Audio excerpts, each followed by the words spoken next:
بسم اللہ الرحمن الرحیم وَإِذْ قَالَتْ أُمَّةٌ مِّنْهُمْ لِمَ تَعِظُونَ قَوْمًا اللَّهُ مُهْلِكُهُمْ أَوْ مُعَذِّبُهُمْ عَذَابًا شَدِيدًا قَالُوا مَعْذِرَةً إِلَىٰ رَبِّكُمْ وَلَعَلَّهُمْ يَتَّقُونَ وقال عز وجل كما ورد في آخر سورة الأنبياء وَإِنْ أَدْرِي أَقَرِيبٌ أَمْ بَعِيدٌ مَا تُوعَدُونَ إلى قوله تعالى وَإِنْ أَدْرِي لَعَلَّهُ فِتْنَةٌ لَكُمْ وَمَتَاعٌ إِلَىٰ حِينٍ صدق اللہ العظیم۔ وعن سلمان الفارسی رضی اللہ تعالی عنہ قال قال رسول اللہ صلی اللہ علیہ وسلم لا يرد القضاء إلا الدعاء ولا يزيد في العمر إلا البر رواہ الامام الترمذی رحمہ اللہ۔ رب اشرح لي صدری ویسر لي امری واحلل عقدۃ من لسانی یفقہوا قولی۔ اللہم ربنا الہمنا رشدنا واعذنا من شرور انفسنا، اللہم ارنا الحق حقا وارزقنا اتباعہ وارنا الباطل باطلا وارزقنا اجتنابہ، آمین یا رب العالمین۔ حضرات، اگر انسان اس بات پر غور کرے کہ انسانی زندگی کی سب سے یقینی شے کون سی ہے جس میں کسی شک و شبہ کی گنجائش نہیں، زندگی کی سب سے بڑی حقیقت موت ہے، جسے ہم بھلائے رکھتے ہیں۔ اگر کسی عزیز کی نماز جنازہ پڑھتے ہیں تب بھی یہ خیال نہیں آتا کہ اس وقت ہم بھی ہو سکتا تھا کہ یہاں پر بجائے ان کے میرا لاشا ہوتا۔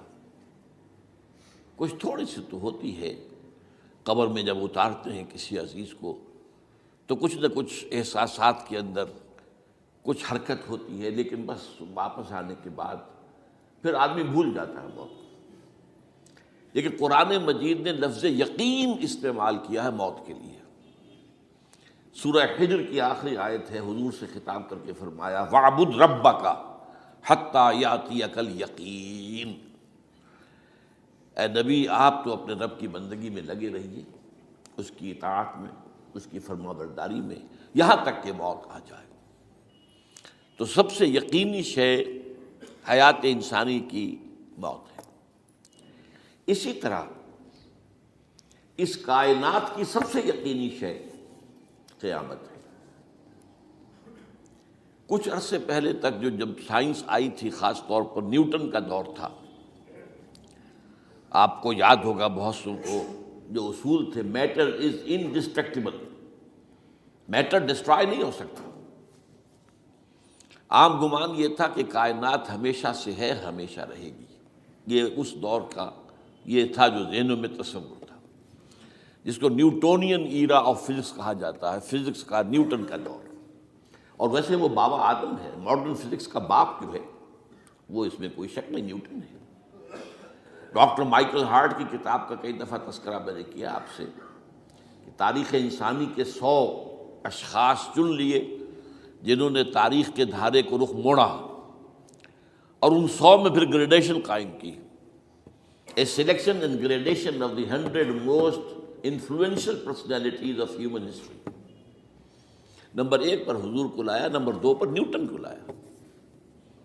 یہ ساری جو آپ دیکھ رہے ہیں سائنس کی ترقیاں اور اس کے اکتشافات، انکشافات، ایجادات، یہ سب جو ہے اس کا بابا آدم نیوٹن ہے۔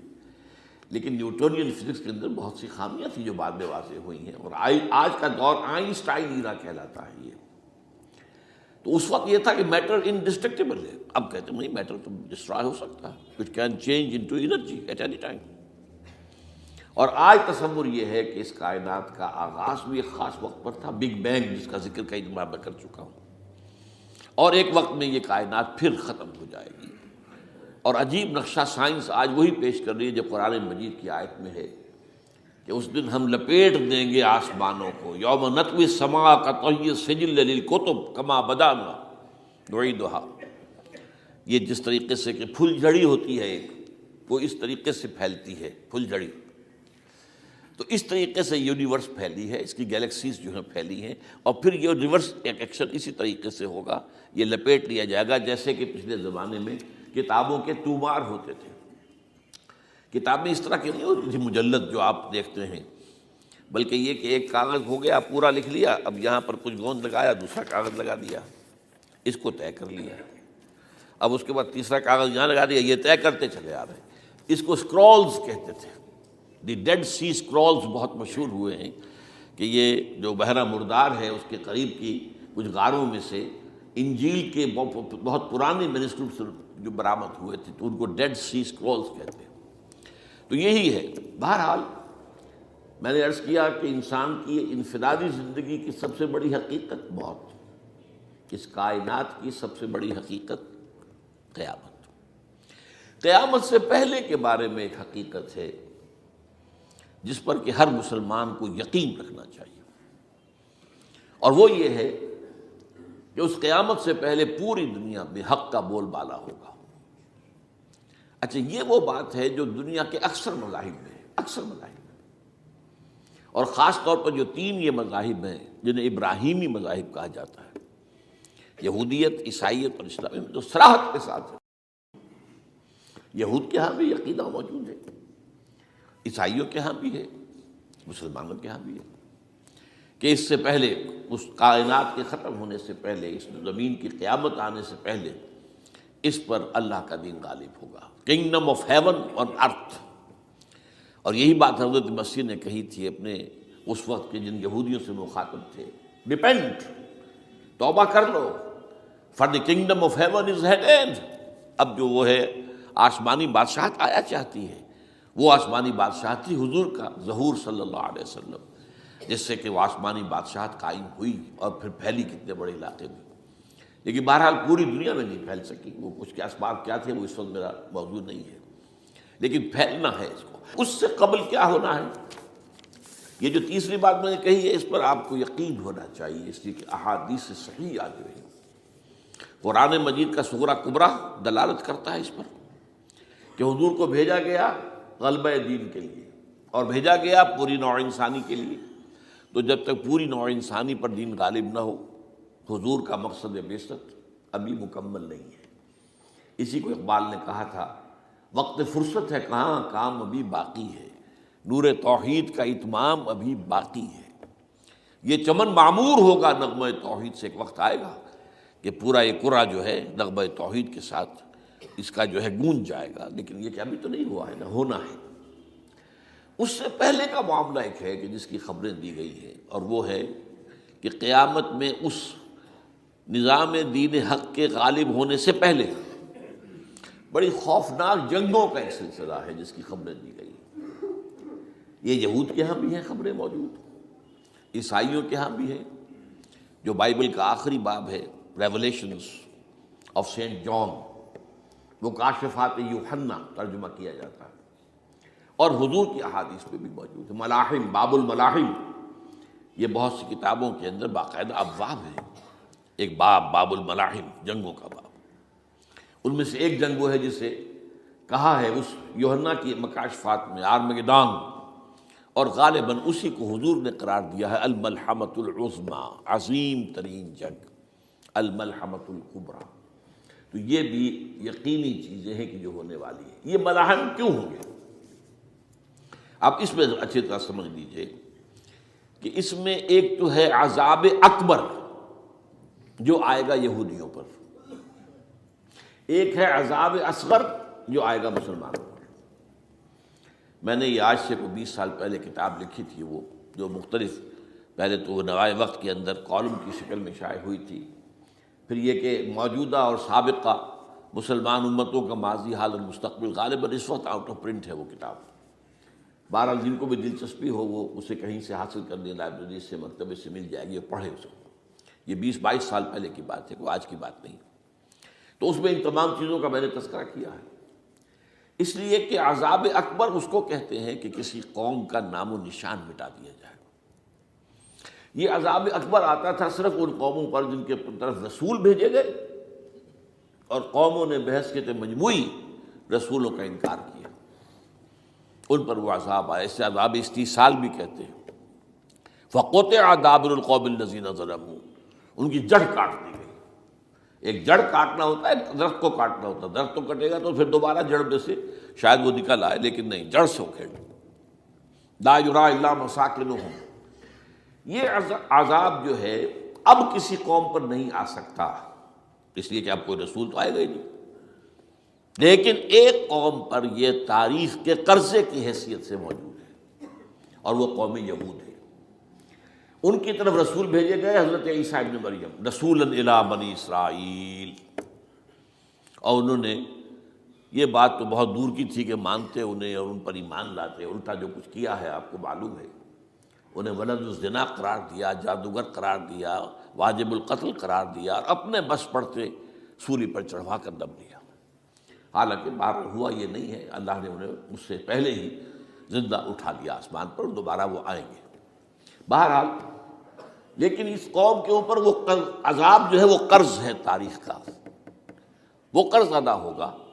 حضرت مسیح علیہ السلام ہی آئیں گے دوبارہ، اور ان کے ہاتھوں اس امت کا خاتمہ ہوگا، ایک ایک فرد ختم ہو جائے گا۔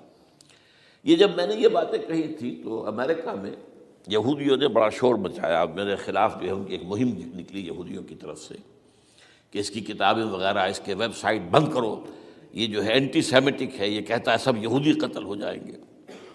یہاں پر بھی جو میرے ساتھ ایک ڈائلاگ کرنے کے لیے کوئی 12-13 پروفیسر آئے تھے امریکہ وغیرہ سے، ان میں سے جو یہودی تھا تو اس نے بہت ناراضگی کا اظہار کیا، آپ کہتے ہیں سارے یہودی ختم کر دیے جائیں گے، یہ بات ظاہر بات ہے پیلیٹیبل نہیں ہے۔ لیکن پھر ہمارے ساتھی جو وہاں پر تھے امریکہ میں پریشان ہوئے کہ آپ کے خلاف یہاں پر اب یہ مہم شروع ہو گئی ہے، تو میں نے بتایا کہ یہ تو جو زائنسٹ ہے، جوش زائنسٹ، اور اس کے ساتھ ہے کرسچن زائنسٹ۔ کرسچن زائنسٹ کا رسالہ نکلتا ہے ٹرمپٹ، دی فلاڈلفیا ٹرمپٹ، اس کے مدیر نے خود لکھا ہے کہ 80% یہودی قتل ہو جائیں گے۔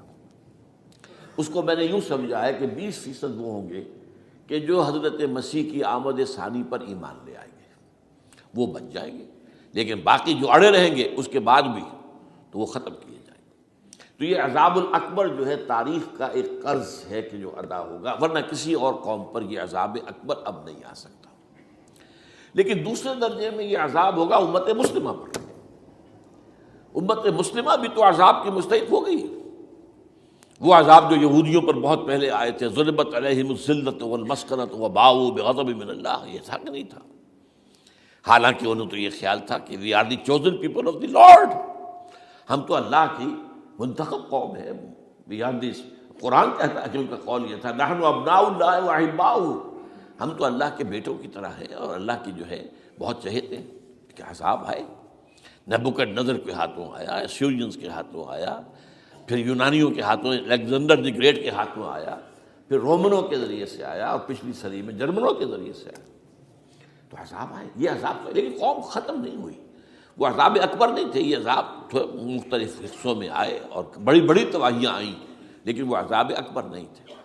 اسی طرح کے عذاب ہم پر بھی آئے، ہم پر کروسیڈرز آئے اور لاکھوں مسلمان قتل ہوئے۔ یروشلم ہمارے ہاتھ سے 88 برس تک نکلا رہا، اور اس پر عیسائیوں کا قبضہ رہا، ندیاں خون کی بہہ گئی مسلمانوں کی، اور پورا میڈیٹرینین کا ایریا جو ہے تقریباً قبضے میں رہا ہے عیسائیوں کے۔ پورا یورپ اس وقت آیا تھا۔ یہ جو کروسیڈ نا 250 برس تک وہ جاری رہے، waves after waves of the crusaders coming and attacking and conquering the cities. یہ جتنی بھی فلسطین وغیرہ کا علاقہ ہے جس کے اندر ان کا آثار ہے، اور شام کا علاقہ ساحلی۔ پھر آپ کو معلوم ہے ہمارے اوپر عذاب اس سے بھی بڑا، اس سے کئی گنا بڑا آیا تاتاریوں کے ہاتھوں، کروڑوں کے قریب انسان جو ہے مسلمان قتل ہوئے۔ پھر اس کے بعد آپ کو معلوم ہے کہ پھر یہ یورپین کولونیلزم آ گیا، جیسے ان پر آئے تھے یونانی اور پھر رومی اور اب پھر جرمن، ہم پر آئے انگریز آئے، کہیں ولندیزی آئے، کہیں ڈچ آئے، کہیں ہسپانوی آئے، کہیں اطالوی آئے، کہیں اسپینیئرز آئے، اور پورا کا پورا عالم اسلام ان کے زیر نگین آیا کہ نہیں آیا؟ دی کلونیل ایرا جسے آپ کہتے ہیں۔ تو وہ عذاب ابھی اس امت کے اوپر اور باقی ہے، ایک قرض ہے، اور وہ کیا ہے؟ یہ کلونیل ایرا جب ختم ہوا ہے، ہم آزاد ہونے شروع ہوئے، اب یہ ہمارے لیے ایک امتحان کا مرحلہ تھا بہت بڑا۔ آزاد ہو کر تم کیا کرتے ہو؟ پہلے تو ہم کہہ سکتے ہیں کیا کریں، ہمارے اوپر تو ہم تو مجبور ہیں، ہمیں غلام بنا لیا انگریزوں نے آ کر، ہمیں فرانسیسیوں نے غلام بنا لیا، ہمیں اطالویوں نے غلام بنا لیا، ان کی طاقت کے آگے ہم بے بس ہیں، لاچار ہیں. ٹھیک ہے، لیکن اب آزادی دے کر فَيَنظُرَ كَيْفَ تَعْمَلُونَ، اب تمہیں آزادیاں دے کر پھر اللہ دیکھے گا تم کرتے کیا کیا ہم نے. جو مسلمان قوم ملک آزاد ہوا اس نے یا تو اپنا قبلہ بنایا واشنگٹن کو یا بنایا ماسکو کو، کسی نے قرآن کو اپنا امام نہیں بنایا. دعائیں مانگتے ہیں وَاجْعَلْهُ لَنَا إِمَامًا وَنُورًا وَهُدًى سب، لیکن اس کو امام بنانا، اپنا امام بنانا، اس کے پیچھے چلنا، اس کے احکام کو نافذ کرنا، اس کی شریعت کی تنفیذ کرنا، یہ اس کی تہذیب، اس کا تمدن دیا ہوا، اس کا معاشی نظام دیا ہوا، اس کو قائم کر زیرو. اس لیے بہت بڑے عذاب کے ہم مستحق ہیں. بات کڑوی ہے، اچھی نہیں لگے گی، لیکن میں یہ آج سے نہیں کہہ رہا ہوں، میں سن 80 سے یہ باتیں کر رہا ہوں. نوٹ کر لیجیے اس بات کو.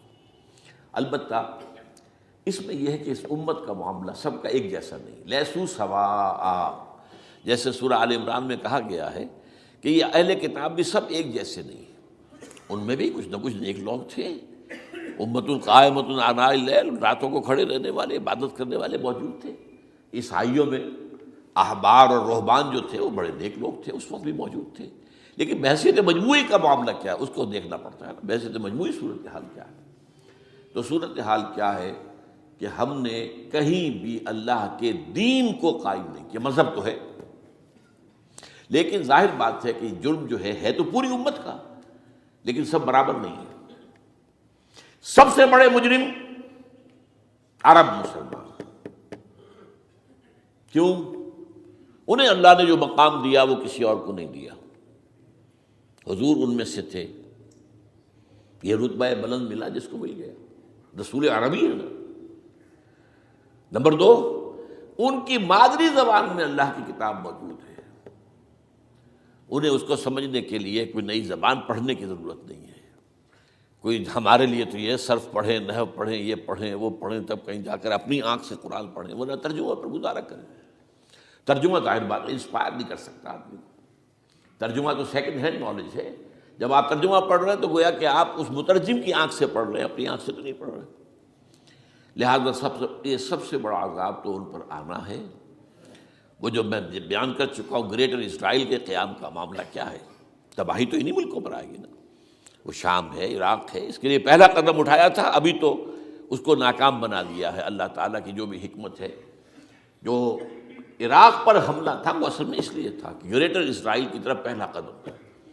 شیرون نے کہہ دیا تھا، یہ جو پڑا ہوا ابھی کہیں مرا نہیں ہے، اس نے کہا تھا جیسے یہ صدام کی حکومت ختم ہوئی ہے، اس کے مجسمے گرائے گئے ہیں کہ ان قریب عراق پر ہمارا قبضہ ہوگا. یہ اصل میں تھا اس گریٹر اسرائیل کی طرف پہلا قدم. لیکن بات ہونا نقشے جو اب آ رہے ہیں دنیا میں اب تو بہت عام ہو گیا. 1906 سے 2006 سے چھپا ہوا نقشہ ہے وہ، اور ہمارے اخبارات میں اس کا آدھا ابھی آیا ہے. باقی آدھا تو دیا ہی نہیں گیا ہے. باقی آدھا ہے مڈل ایسٹ سے متعلق. وہاں جو نئی تقسیم ہونی ہے، عراق کے 3 حصے ہونے ہیں. ایک حصہ کردستان کے ساتھ مل جائے گا، وہ گریٹر کردستان، ایران کا کردستان، عراق کا کردستان، ترکی کا کردستان ملا کر ایک کردستان. جیسے ہمارے ہاں پاکستان کا بلوچستان، افغانستان کا بلوچستان اور ایران کا بلوچستان ملا کر گریٹر بلوچستان بنے گا. یہ ممکن نقشہ، یہ نقشہ تو اس میں دیا گیا ہے جو اب اخبارات میں چھپے. وہ اگلا حصہ جو ہے وہ میں آپ کو بتا رہا ہوں. اور جو سعودی عرب کے ٹکڑے ہوں گے کہ ایک چھوٹی سی ریاست بنا دی جائے گی مکہ مدینہ شہروں کے اوپر مشتمل. یہ ویٹیکان ہوگا، جیسے ویٹیکان سٹی ہے روم کے اندر، یہ عیسائیوں کا ایک بڑا مرکز ہے. تو ایک چھوٹی سی حکومت اسے کہتے ہیں، علیحدہ ہے. وہاں اطالوی حکومت کا قبضہ نہیں ہے، وہاں پہ ان کی اپنی حکومت ہے، پوپ کی حکومت ہے. ایسے ایک ویٹیکن، گویا کہ ایک مسلم ویٹیکن بنا دیا جائے گا مدینہ. یہ ان کے نقشے ہیں. یہ نہ سمجھے کہ ایسا ہوگا، یہ تو اللہ جانتا ہے. لیکن یہ کہ جو ہوگا وہ تو میں نے کئی دفعہ کہا، وہ تو اللہ کو معلوم ہے. یمکرون و یمکر اللہ، وہ اپنی سے چالیں چل رہے ہیں، اللہ اپنی چال چل رہا ہے. لیکن نقشوں کی یہ بہرحال اس میں جو بھی ہے یقیناً ایک حد تک کامیابی انہیں ہوگی جس کی خبریں ہمیں دی گئی ہیں. گریٹر اسرائیل ایک دفعہ قائم ہوگا، سعودی عرب سے بھی شمالی حصہ لے لیا جائے گا. مدینے میں داخل نہیں ہو سکیں گے بس. اچھا، مکے کو وہ کلیم ہی نہیں کرتے، مکے سے انہیں کوئی سروکار نہیں ہے. لیکن یہ کہ مدینے کو وہ کہتے ہیں یہ ہمارا ہے، ہمیں یہاں سے نکالا گیا تھا، اور وہاں لیکن حدیث میں ہے کہ مدینے میں داخل نہیں ہو سکے گا دجال اور اس کی جو فوج ہے، لیکن باقی شام، عراق، فلسطین، لبنان اور ترکی کا جنوبی حصہ اور مصر میں جو ہے یہ سینائی پیننسلا کے ساتھ ساتھ سارا، وہ اس پر تو رو رہے ہیں ابھی تک یہودی کہ کیوں واپس کر دیا سینائی پیننسلا، 1967 وار میں ہم نے جیتا تھا اسے، بعد میں وہ اسحاق ریبن اور یاسر عرفات کے درمیان دوستی کروائی تھی کلنٹن نے، جس کے نتیجے میں وہ واپس آیا ہے، لیکن یہ کہ وہ واپس لے گئے، اور اس کے علاوہ جو فرٹائل علاقہ ہے نائل کے ڈیلٹا کا وہ بھی ان کی شامل ہے۔ تو اس ظاہر بات ہے جب یہ ہوگا تو بڑی تباہی آئے گی، اس میں تو کوئی شک ہی نہیں۔ تو سب سے بڑی تباہی مسلمانوں نے عرب پہ آئے گی، اور کیوں ہوگی؟ مستحق ہیں اس کے، انہوں نے اس کے باوجود کہ قرآن ان کی اپنی زبان میں ہے، انہوں نے اس قرآن کو اپنا امام نہیں بنایا۔ نمبر 2 پر میں ہمیشہ کہتا رہا ہوں کہ جو مسلمانان عجم، اگر فرض کیجئے کہ 140 کروڑ مسلمان سے دنیا میں ہیں تو 30 کروڑ کے قریب جو ہیں وہ عرب ہیں، باقی 110 کروڑ جو ہیں، 1 ارب سے زیادہ تو غیر عرب مسلمان ہیں۔ ان میں سب سے بڑے مجرم جو ہے وہ ہم مسلمانوں نے پاکستان، ہم نے ایک تقسیم کرائی اسلام کے نام پر، ہم نے کہا کہ ہم اسلام کا نظام قائم کریں گے، اور اللہ نے ہمیں معجزے کے طور پر وہ ملک عطا کر دیا پاکستان۔ اب قمری حساب سے 63 برس گزر چکے ہیں، جو آپ 61 کہتے ہیں، اگر قمری حساب رکھیں 63 برس ہو چکے، کہاں ہے وہ اسلام؟ لہذا مستحق۔ لیکن اب اس میں یہ ضرور ہے کہ ابھی پاکستان کے معاملے کو میں سمجھتا ہوں کہ ہینگنگ ان دی بیلنس والا معاملہ ہے، ابھی نہیں کہہ سکتے، اللہ تعالیٰ شاید کوئی توفیق دے دے، کوئی معجزہ ہو جائے، کیونکہ میرا تو یقین یہ ہے کہ یہ قائم بھی معجزے سے ہوا ہے، جس پر میں نے تفسیراً کتاب میں لکھا ہوا ہے اپنی استحکام پاکستان، اور اب کوئی دوبارہ معجزہ ہو سکتا ہے، اور وہ معجزہ کیا ہوگا کہ پوری قوم میں توبہ کی ایک کیفیت پیدا ہو جائے، اللہ کے کرنے سے ہو سکتی ہے۔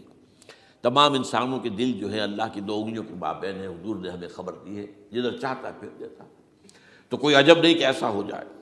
بہرحال اس اعتبار سے میں آپ سے عرض کر رہا ہوں کہ یہ پاکستان کے بارے میں نے جو آپ کو 2 آیتیں سنائی ہیں سورہ انبیاء کی، اس آخر کے حصے میں آئی ہیں سورہ انبیاء میں، وَإِنْ أَدْرِي أَقَرِيبٌ أَمْ بَعِيدٌ مَا تُوعَدُونَ۔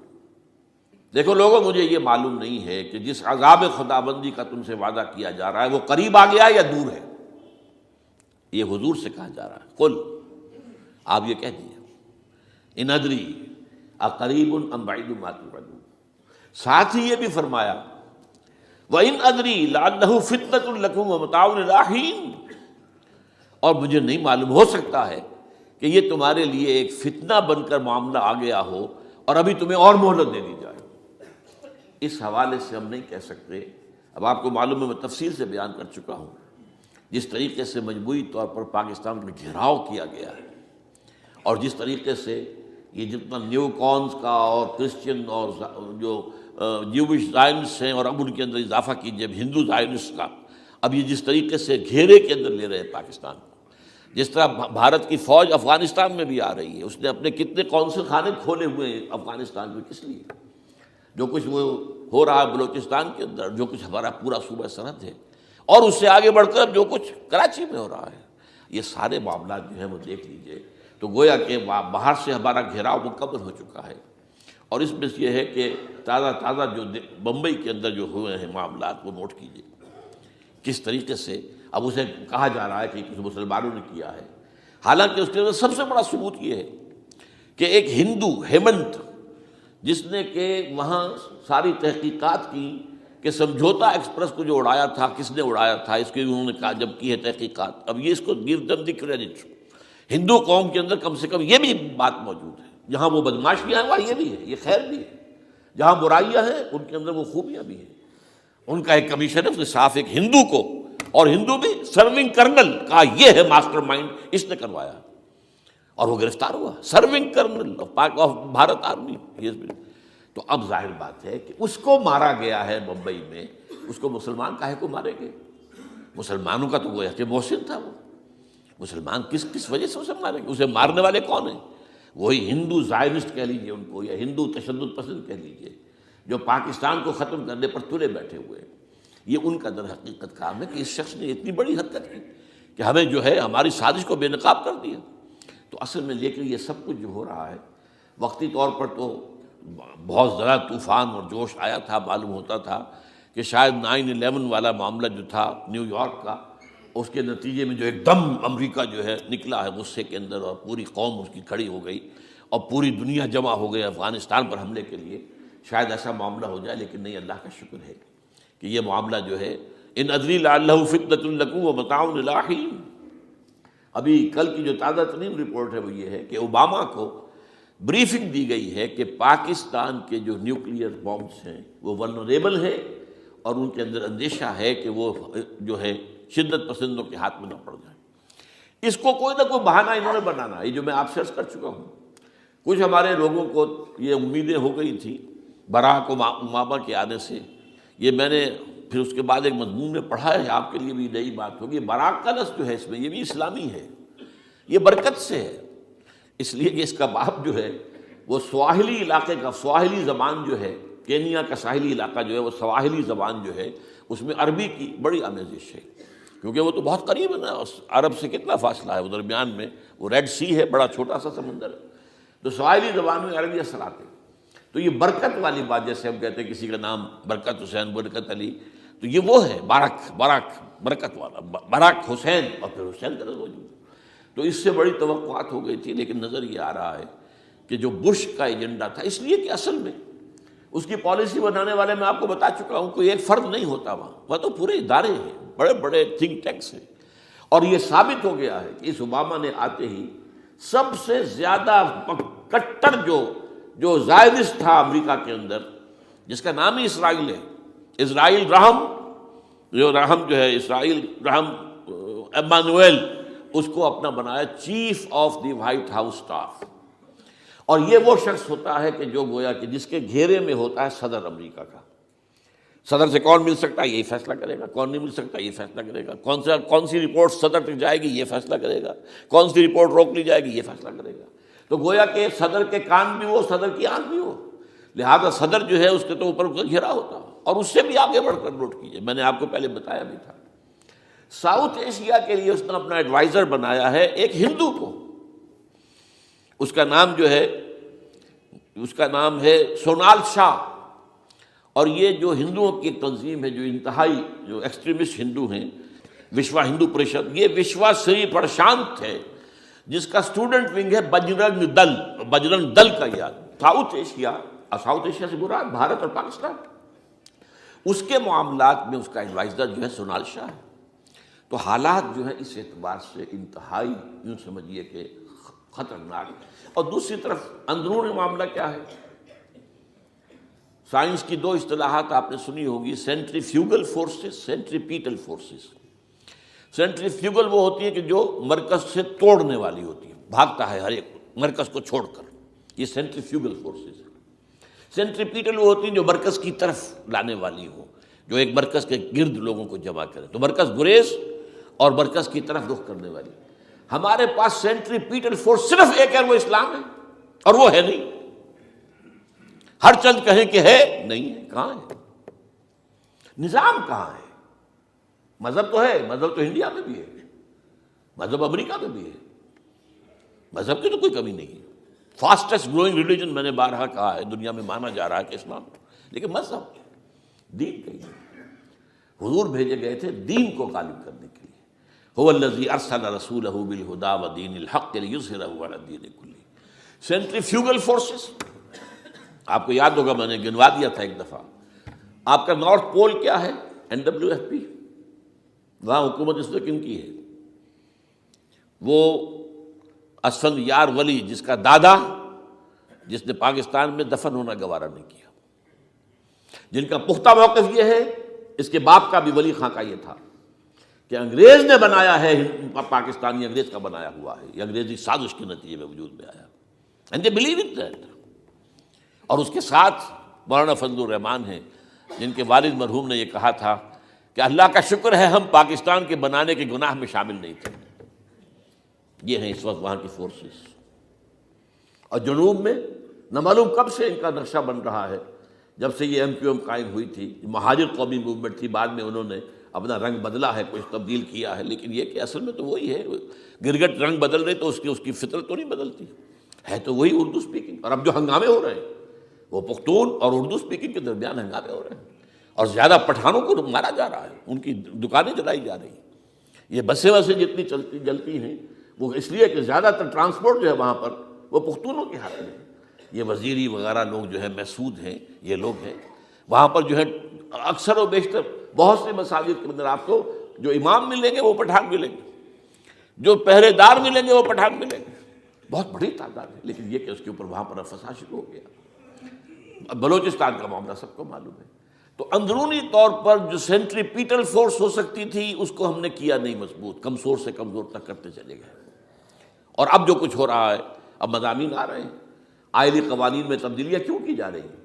یہ جو کانفرنس ہوئی تھی جو یو این او کے اندر، بیجنگ +5 کانفرنس، جو بات اس میں طے ہو اس میں یہ تھا طلاق کے معاملے میں مرد اور عورت کو بالکل برابر کر دیا جائے. اب وہی کر رہے ہیں آپ. یہ سفاری آئی کائے کے لیے؟ جیسے مرد طلاق دے سکتا ہے عورت بھی طلاق دے سکتا ہے. اسلام میں یہ نہیں ہے. اسلام میں یہ ہے کہ عورت طلاق لے سکتی ہے، دے نہیں سکتی. وہ لے گی یا تو شوہر سے خود کہے بھائی تم مجھے آزاد کر دو، تم نے مجھے مہر دیا تھا میں واپس کرتی ہوں، یا یہ آدھا لے لو، یا یہ ہے کہ وہ اپنے بڑوں سے بزرگوں سے اور اس کے بڑوں بزرگوں کو بیچ میں ڈالیں یا عدالت میں جائے. عدالت اگر کو قائل کر دے گی کہ عدالت کے واقعی اس کے معاملات ان کے صحیح اب نہیں نبھ سکتے، وہ سیپریٹ کر دیں گے. وہ ایک ہے خلا لی جا سکتی ہے، طلاق دی نہیں جا سکتی. یہ فرق رکھا گیا. اسلام میں مرد اور عورت اسینشلی برابر ہیں. As human beings they are equal. کوئی فرق نہیں، کوئی اونچا نہیں، کوئی نیچا نہیں. جو بھی انسان کے اندر شرف انسانیت ہے، اشرف المخلوقات ہونے کا جو مقام حاصل ہے، وہ مرد کو بھی عورت کو بھی ہے. ان میں کوئی فرق نہیں. لیکن جب ایک مرد اور ایک عورت مل کر ایک خاندان کی بنیاد ڈالتے ہیں، اب وہ برابر نہیں ہے. الرجال قوامون علی النساء. کوئی بھی انسٹیٹیوشن ہو اس میں دو برابر کے سربراہ نہیں ہو سکتے.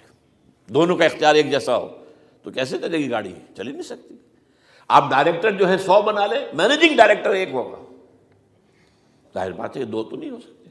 لہذا انسٹیٹیوشن فیملی کے لیے اسلام نے جو نظام دیا ہے، یہی طلاق کا معاملہ ہے، وراثت کا معاملہ ہے. عورت کے ذمے کچھ اور کام لگائے ہیں، مردوں کے ذمے کچھ اور کام لگائے ہیں. مرد ذمہ دار ہے، کفیل ہے، لہذا وراثت میں اس والد کی طرف سے اسے 2 حصہ ملتا ہے. لڑکی کی کوئی ذمہ داری ہے ہی نہیں. وہ تو بلکہ شادی بھی ہوگی تو شوہر سے مہر لے گی، لڑکا شادی کرے گا تو مہر دے گا. تو یہ تمام چیزیں جو ہے آرٹیکولیٹڈ ہیں، یہ ایک دوسرے کے ساتھ منطقی طور پر جڑی ہوئی ہیں. اور وہ جو ہے تباہ کرنے کر تلے ہوئے ہیں ہمارے خاندانی نظام کو. عورت اور مرد کو برابر کر دیا جائے، یہ سارا. اور اس سے پہلے جو آیا تھا معاملہ وہ بھی تقریباً یہ ہے کہ زنا کے معاملے سے جو خوف ہو سکتا تھا عورت کو وہ ختم ہو جائے. اس لیے کہ عورت کا معاملہ کیا ہے، اگر زنا سے حمل رہ گیا تو اس کا ثبوت تو آ گیا، کوئی اور گواہ ہے یا نہیں ہے، یہ حمل کہاں سے لائی ہو تم؟ ٹھیک ہے، طے کیا کر دیا. پرچہ بھی درج نہیں ہو سکتا اس کا جب تک کہ 4 چشمدید گواہ جا کر کسی مجسٹریٹ کے سامنے گواہی نہ دیں کہ ہم نے اپنی آنکھوں سے دیکھا ہے، تب پرچہ درج ہوگا. تحقیق اس کے بعد ہوگی. یہ کہاں ہوگا؟ اس کا مطلب ہے وہ خوف ختم جو خوف ہو سکتا تھا، جو عورت کو روکتا ہے. ایک تو یہ کہ ہمارے ہاں وہ جو بھی آبادی کا معاملہ تھا اور یہ جو برتھ کنٹرول کے معاملے نے آ کر خوف ختم کیے تھے. اور اس کی باقاعدہ جو ہے امریکہ میں، یورپ میں تعلیم دی جاتی ہے. ٹین ایجرز کو اسکولوں کے اندر سکھایا جاتا ہے کہ تم جو چاہو کرو، لیکن یہ کہ یہ ذرا یہ احتیاط کرو. بس اللہ خیر سمجھ. وہی اسی رنگ پر ہماری تہذیب کو لے جانا چاہتے ہیں. اب یہ دونوں نقشے ایسے ہیں کہ جس کے نتیجے میں جیسا کہ میں نے عرض کیا، محسوس ایسا ہوتا ہے. یہ میں ابھی کہہ رہا ہوں، میں یقین سے نہیں کہہ سکتا. وَإِنْ نَدْرِي لَعَلَّهُ فِتْنَةٌ لَكُمْ وَمَتَاعٌ إِلَىٰ حِينٍ. ہو سکتا ہے، ہوپنگ اگینسٹ ہوپ، ہو سکتا ہے کوئی معجزہ آ جائے اللہ تعالیٰ کی طرف سے. جیسے کہ پہلے معجزہ آیا تھا تو خدایا آن کرم بارے دیگر کو نے اللہ دوبارہ بھی معجزہ دکھا. اور ان تمام سختیوں سے، ان تمام سے ہمیں گزار کر اس کا امکان موجود ہے. امکان کو میں نفی نہیں کر سکتا، اس لیے کہ اللہ کی قدرت ہے. یخرج الحی من المیت، مردے سے زندہ کو برآمد کرتا ہے. ایک قوم مر چکی ہو، اس میں سے ایک زندہ قوم برآمد ہو جائے. جیسا کہ میں نے پچھلے سال جو تحریک چلی تھی جو وکلا کی، تو میں نے کہا تھا کہ مجھے یہ گمان ہوا کہ میں یہ سمجھ بیٹھا تھا کہ یہ قوم بالکل مر چکی ہے، لیکن نہیں، جان ہے۔ یہ میں اس سے پہلے یہ جملہ کہا کرتا تھا، it's no use whipping the dead horse, لیکن میں نے کہا نہیں، جان ہے اس میں۔ ہمارے ہاں کا پڑھا لکھا طبقہ، تعلیم یافتہ لوگ، انہوں نے جو سختیاں جھیلی ہیں، جس طریقے سے کہ مصائب برداشت کر کے انہوں نے اس تحریک کو برقرار رکھا ہے، اب تک رکھا ہوا ہے، یہ بہت بڑا کارنامہ ہے، اور اس سے معلوم ہوتا ہے، اس سے کچھ نہ کچھ امید کی کوئی کرن پھوٹتی نظر آتی ہے۔ لیکن باقی جو لوگ کہتے ہیں کہ نہیں بس یہ تو بنا ہے اللہ کے حکم سے اور قائم رہے گا، ان سے میں کہا کرتا ہوں کہ وہ اللہ کی سنت سے واقف نہیں ہے۔ اللہ کی سنت سزا کی بھی تو ہے نا۔ اللہ تعالیٰ رسی دراز کرتا ہے، ایک دم کھینچ بھی لیتا ہے، یہ بھی اللہ کی سنت ہے۔ مہلت دیتا ہے، پھر ایک دم جو ہے ایک وقت کے اوپر آ کر فیصلہ بھی کر دیتا ہے۔ تو عجب نہیں، ڈرتے رہنا چاہیے، کچھ پتہ نہیں۔ ما غرک بربک الکریم، یہ قرآن مجید میں یہ مضمون کئی بار آیا ہے کہ لوگوں کو بعض اوقات شیطان جو ہے یہ دھوکہ، اللہ بڑا کریم ہے، بڑا غفور ہے، بڑا رحم کرنے والا۔ بھائی وہ کریم ہے، غفور ہے، لیکن منتقم بھی ہے۔ انا من المجرمین منتقمون، ہم ان مجرموں سے انتقام لے کر رہیں گے۔ وہ تو منتقم بھی تو ہے، وہ سزا بھی تو دیتا ہے۔ اس نے جہنم جو ہے یہ کوئی ڈیکوریشن پیس کے طور پر تو نہیں بنائی ہے، کس لیے بنائی ہے؟ وہ تو ہم نے فیصلہ کیا ہے، لَأَمْلَأَنَّ جَهَنَّمَ مِنَ الْجِنَّةِ وَالنَّاسِ أَجْمَعِينَ، یہ میں نے طے کیا ہوا ہے۔ تو اللہ تعالیٰ جو ہے سزا بھی دیتا ہے، تو اللہ تعالیٰ ہمیں اس سے بچائے۔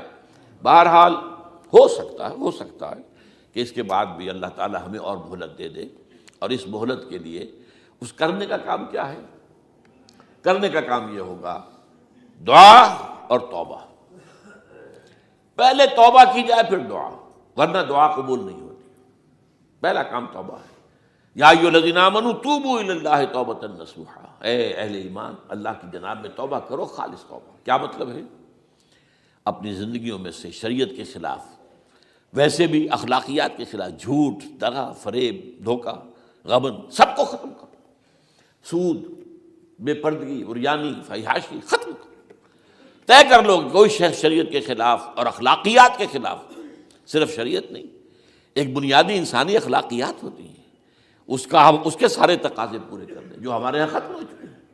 میں نے جیسا کہ بارہا کہا ہے کہ اس وقت دنیا کی سب سے بڑی منافق ترین قوم جو ہے مسلمانان پاکستان ہے۔ جھوٹ اور وعدہ خلافی، اور اس کے ساتھ جو ہے وہ غبن کا معاملہ جتنا ہمارے ہاں ہے، آپ پوری دنیا میں آپ کو کہیں نہیں ملے۔ تو اس لیے پہلے توبہ کی جائے اور پھر دعا کی جائے۔ اسی لیے میں نے آپ کو حدیث سنائی ہے کہ اللہ کے فیصلے کو بھی کبھی کبھی دعا جو ہے لوٹا دیتی ہے، لیکن وہ دعا کب ہو؟ جب آپ نے اللہ کے ساتھ اپنا معاملہ صحیح کر لیا ہو۔ فرمایا حضور نے، جو میں نے ترمذی کی روایت آپ کو سنائی، لا يرد القضاء الا الدعاء، اللہ کا فیصلہ بھی کبھی کبھی اللہ تعالیٰ کسی فیصلے کو مؤخر کر دیتا ہے۔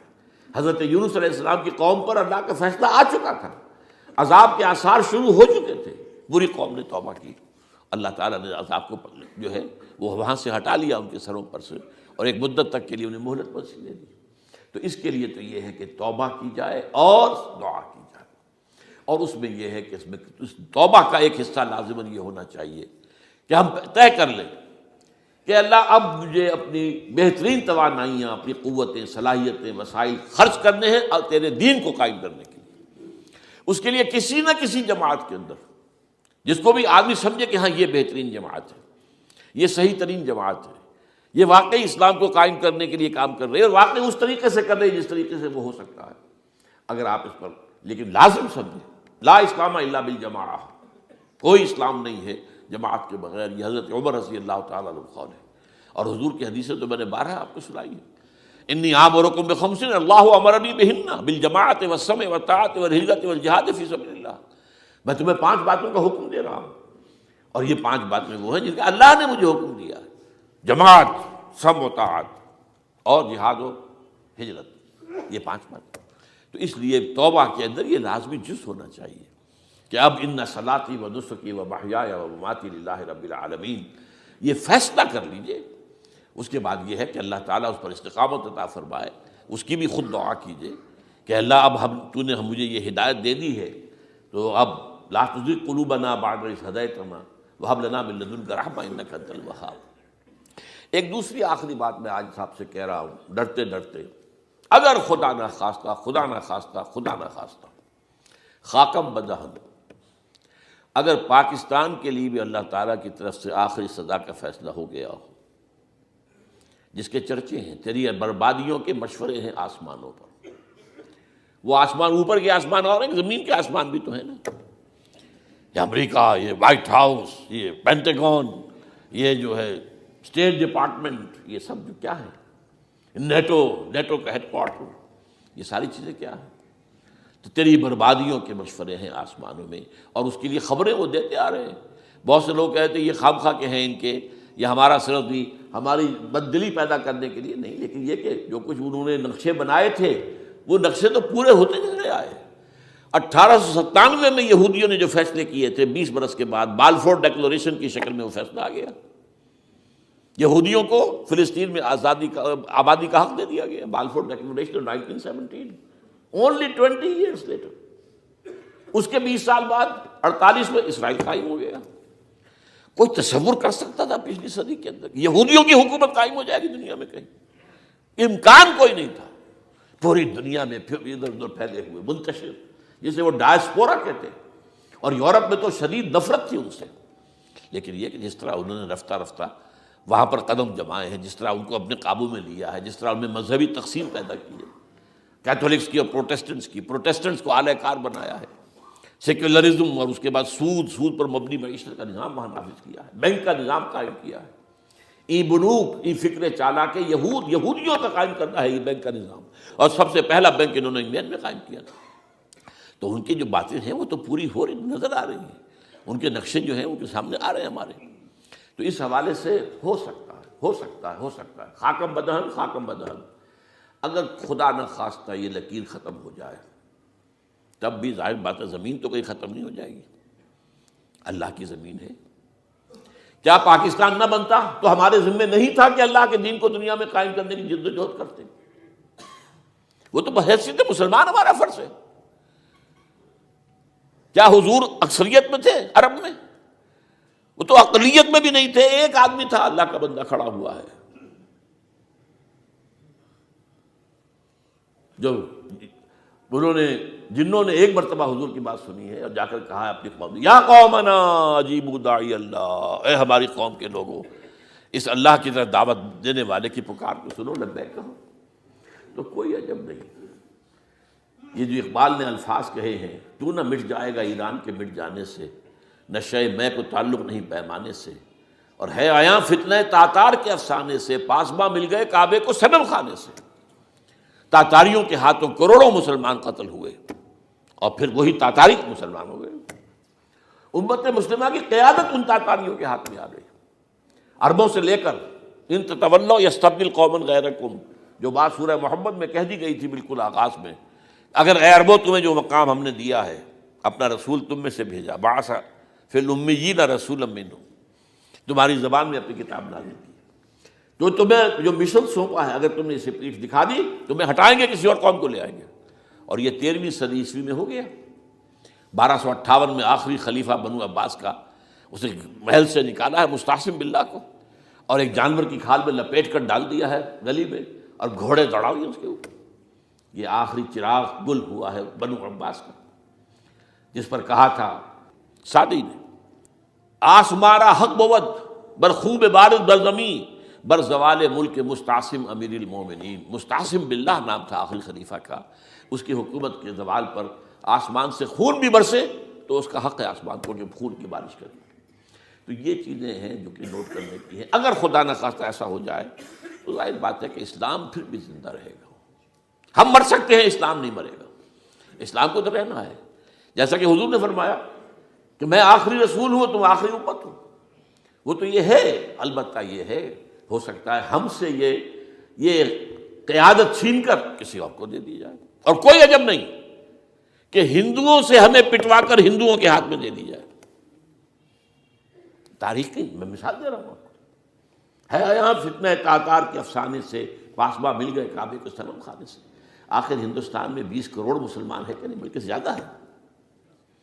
آپ سوچئے اس ہندوستان کی سرزمین سے شیخ احمد دیدات پیدا ہوا تھا، جس نے پوری دنیا میں عیسائیوں کو جو ہے وہ مناظروں میں شکست دی ہے۔ اسی ہندوستان سے آج ذاکر نائک کھڑا ہوا پوری دنیا میں ڈنکا بجا رہا ہے، عیسائیت کے خلاف، یہودیت کے خلاف، ہندو مت کے خلاف، ان کی کتابوں سے، ان کے ویدوں سے، ان کے تمام جو اسکرپچرس ہیں ان کے حوالے سے ثابت کر رہا ہے تمہارا دین غلط ہے، تمہارے ہاں تو محمد کی بشارتیں موجود ہیں، دیکھو یہ ہے، یہ کتابیں ہیں، یہ پڑھی انہوں نے۔ میں نے کبھی کہا تھا مولانا علی میاں رحمۃ اللہ علیہ سے کہ مولانا، میں یہ گیا تھا ان کے پاس ملاقات کے لیے، میرا خیال ہے کہ سن 82-83 کی بات ہے، کہ میں اور کسی سے تو توقع نہیں رکھتا لیکن آپ سے توقع رکھتا ہوں کہ آپ زیادہ روشن خیال علماء میں سے ہیں، کہ آپ ندوۃ العلماء لکھنؤ کے اندر آپ سنسکرت کی تعلیم کو لازمی کریں، تاکہ آپ کے فارغ التحصیل لوگ نکلیں تو وہ پڑھ سکیں ویدوں کو کہ ویدوں میں کیا لکھا ہوا ہے، ہندو کے ذہن کو تو سمجھے کہ ہندو کا ذہن ہے کیا، اس کا فکر کیا ہے، اس کی سوچ کیا ہے، اس کے عقائد کیا ہیں، جو وہ ظاہر کر رہے ہیں وہی ہیں یا واقعی ان کی کتابوں میں کچھ اور ہے۔ آج ہمارا بھی ظاہر بات ہے کہ آج اسلام جو ہے، کوئی تازیوں کے جلوسوں سے کوئی اسلام کو پہچانے، یا جو پیروں کے مقبروں کے اوپر جو ہے صوفیہ کے جو عرس ہو رہے ہیں اس کے حوالے سے اسلام کو پہچانے گا، تو کیا وہ صحیح اسلام کو پہچانے گا؟ اسی طریقے سے آپ کو ہندو مذہب کا ذہن جو ہے کیا ہے، تو وہ وعدہ کیا کہ ہاں آپ نے بہت اچھی بات کہی ہے۔ 2 سال کے بعد میری ملاقات وہاں ہوئی ایک کانفرنس میں، وہ بھی مدعو تھے، میں بھی تھا شکاگو میں۔ میں نے پوچھا مولانا وہ آپ نے کیا؟ کہ میں تو بھول ہی گیا۔ یہ ہمارے علماء کا اصل میں معیار ہے، نئی بات کو جو ہے کوئی قبول کرنا ان کے لیے اتنا آسان نہیں۔ آج ذاکر نائک کر رہا ہے، ڈٹ کر کر رہا ہے، ان کے اسکرپچرز سے، ان کے حوالوں سے، اپنشد سے، اور تمام جو ان کے جو ہیں ویدوں سے، تو یہ کام جو ہو رہا ہے۔ اسی طریقے سے یہ بھی بات میں آپ کو بتا دوں کہ میرے دورہ ترجمہ قرآن کی جس قدر پذیرائی بھارت میں ہو رہی ہے، پاکستان میں نہیں ہے۔ پاکستان میں تو میرے چینلز بند کر دیے گئے، مجھ پر بہت سے چینلز جو ہیں ان کا دروازہ بند ہے، پی ٹی وی میں تو میرا داخلہ ہی حرام ہے، اور باقی سب نے بند کر دیا گیا۔ ایک جو ہے ہمارے ہاں ایک مائنورٹی کمیونٹی ہے، وہ اتنی زوردار ہے، اور ظاہر بات ہے نیوسنس ویلیو اگر زیادہ ہے تو وہی چیز دنیا میں چلتی ہے۔ آپ کو معلوم ہے بند کرا دیا انہوں نے کچھ عرصے کے لیے، ذاکر کا پروگرام بھی بمبئی میں بند کرا دیا تھا، لیکن وہاں تو کھل گیا، اس لیے کہ کم سے کم ذاکر نے پچھلے دنوں کہا ہے ایک کانگریس ایک اپنے اجلاس کے اندر، اور یہ عجیب بات ہے، اس سے پہلے اس نے کبھی کوئی سیاسی بات نہیں کی، لیکن اس نے یہ بات کہی ہے کہ پہلے تو کہا جاتا تھا ہندوستان میں کہ مسلمان تعلیم حاصل نہیں کرتے، جاہل ہیں، اس لیے پیچھے رہ جاتے ہیں، اور آج جب مسلمان آگے آ گیا ہے تعلیم میں، تو اب آئی ٹی کے میدان میں دروازہ بند کر دیا گیا مسلمانوں کا۔ یہ اس نے کھل کر کہا ہے، بامبے کی اسٹیج پر کہا ہے، لیکن اس نے یہ کہا کہ جو کچھ بھی ہے ہندوستان میں، لیکن ایک بات ہے کہ ہندوستان کی عدلیہ صحیح جگہ پر قائم ہے، اس کا مقام درست ہے۔ آپ سوچئے ہمارے ہاں اس کا تصور ہے کہ اس طریقے کی انکوائری کمیٹی آئے اور اس طرح کھل کر اس کا جو ہے لوگوں کے سامنے اس کو بیان بھی کر دیا جائے۔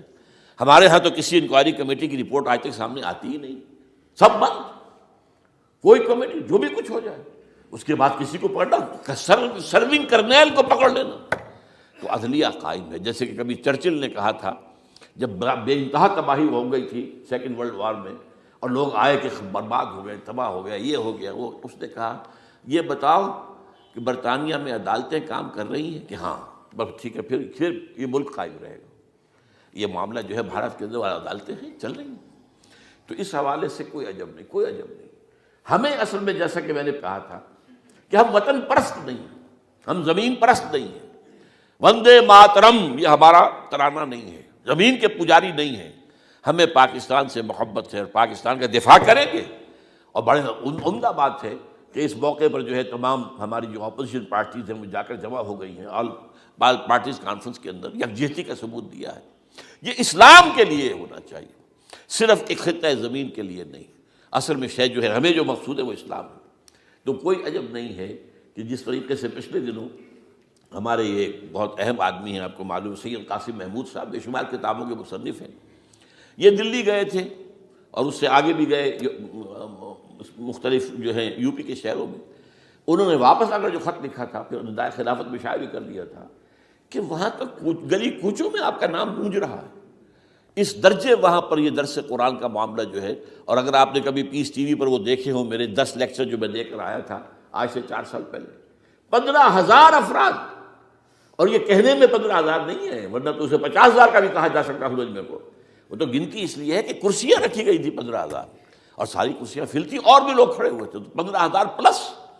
کہیں پاکستان میں تو آج تک یہ بات نہیں ہوئی ہے، لیکن یہ کوئی عجب نہیں۔ قرآن مجید میں سورہ انعام میں نقشہ کھینچ دیا گیا ہے، حضور سے کہا گیا اے نبی آپ مایوس اور بددل نہ ہوں، اگر یہ مکے والے ہماری اس کتاب قرآن کی قدر نہیں کر رہے تو ہم نے ایک قوم کو تیار کر رکھا ہے جو اس کی ناشکری نہیں کریں گے، ناقدری نہیں کریں گے۔ ان یکفر بہا ہؤلاء، اگر یہ لوگ مکے والے، آپ کی قوم، اگر یہ کفران نعمت کرے گا قرآن کا، تو ہم نے ایک اور قوم کو تیار کر رکھا ہے، وَوَكَّلْنَا بِهَا قَوْمًا لَيْسُوا بِهَا بِكَافِرِينَ، وہ اس کی ناقدری نہیں کریں گے۔ اب دیکھ لیجئے معجزہ کیا ہوا، مدینے میں تو حضور کا قدم مبارک بھی نہیں پہنچا اور وہاں انقلاب آ گیا۔ آپ کے دو ادنا خادم، ادنا شاگرد گئے ہیں، اور مصعب بن عمیر اور عبداللہ بن ام مکتوم جو نابینا تھے رضی اللہ تعالیٰ عنہما، اور وہاں انقلاب آ گیا، دونوں قبیلے ایمان لے آئے، ساری ان کی جو ٹاپ کی لیڈرشپ تھی ایمان لے آئی، اور وہ یثرب جو ہے مدینۃ النبی بن گیا، وہ دارالہجرت بن گیا۔ تو کوئی عجب نہیں، تو ہمیں تو چمٹے رہنا اسلام کے ساتھ، اور اس کے لیے اپنی جد و جہد کو جاری رکھنا ہے، اور اس ملک کے اندر بھی ہر خیر کی بات کی ہم دعوت دیتے رہیں گے، مشورے دیتے رہیں گے۔ البتہ یہ ہے کہ لوگ کہہ سکتے ہیں کہ تم کس قوم کو، یہ تو ختم عذاب ہونے والا ہی ہے، بس کس کو ڈرا رہے ہو؟ تو اس لیے میں نے آیت پڑھی تھی، اذ قالت امۃ منہم لم تعظون قوما اللہ مہلکہم او معذبہم عذابا شدیدا، جبکہ ایک قوم نے کہا کیوں ان کو وعظ کہہ رہے ہو، کس لیے، کچھ حاصل نہیں، اب ان پر تو اللہ کا عذاب آ کر ہی رہے گا، اور عذاب علیم آ کر رہے گا۔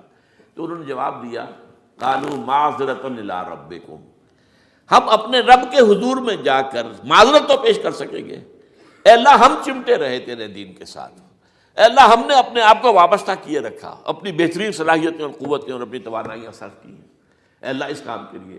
اور یقین کا لفظ بھی میں نے شروع میں کہا تھا آپ سے، موت اور قیامت، اور دو مرتبہ آیا ہے قرآن کے بارے میں، ان ھذا لھو الحق الیقین، انہ الحق الیقین۔